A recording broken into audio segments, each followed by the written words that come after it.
Python supports both positive and negative indexing.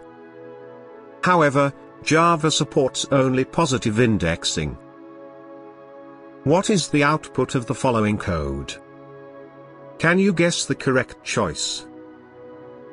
Choice B is correct. The negative indexing will raise array index out of bounds exception. In Python, both positive and negative indexes are valid for the given list. Hence choice A is correct. Join my exam cloud to take certification practice tests for Java and Python.